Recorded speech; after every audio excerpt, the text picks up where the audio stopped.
అందులో భాగంగా బసాపురం ట్యాంక్ సంబంధించి 70 కోట్ల అంచనాలతో డిపిఆర్ తయారు చేయమని అధికారులు చెప్పాం.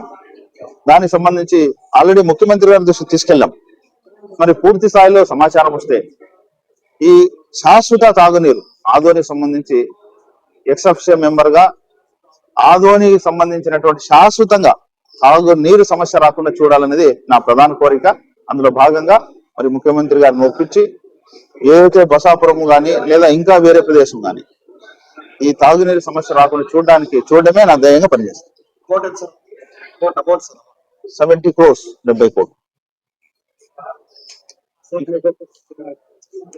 దివ్యాంగులు ఎవరైతే ఉన్నారో చాలా మంది సాధారణ అయిపోయి సర్టిఫికేట్ అర్హులుగా పొంది ఉన్నారు కానీ కొత్త పెన్షన్ కోసం మరి చంద్రబాబు గారికి మీ ద్వారా దివ్యాంగుల కొత్తగా పెన్షన్ చూస్తున్న వాళ్ళ తరఫున మేము రిక్వెస్ట్ చేస్తున్నాం. అలాంటి విషయాలు సీఎం గారికి ప్రస్తావిస్తారని కోరుతున్నాను. నేను మన సోదరులు చెప్పినట్లు 100% ఎలిజిబుల్ ఉన్న ఇబ్బందులు పడుతున్నటువంటి మన దివ్యాంగ సోదరులు ఇబ్బంది పడాల్సిన అవసరం లేదు. సదరన్ క్యాంప్ సంబంధించి ఆల్రెడీ 2 times జీవో వచ్చింది. చాలా మంది ఉపయోగించుకోలేకపోయినారు. మరి ముఖ్యమంత్రి గారిని ఒప్పించి త్వరలోనే మీ గ్రామీణ పట్టణంలో కానీ లేదా జిల్లా హెడ్ క్వార్టర్ లో కానీ మళ్ళా త్వరలోనే ఈ సదరన్ క్యాంప్స్ ఏర్పాటు చేస్తామని కూడా హామీ ఇస్తుంది.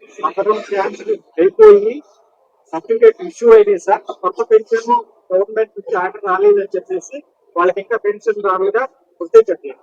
వాళ్ళ కోసం తప్పకుండా నేను ముఖ్యమంత్రి గారి దృష్టికి తీసుకెళ్లి ఏదైతే దివ్యాంగుల సమస్య ఉందో దాని పరిష్కారం కూడా కూర్చేస్తాను.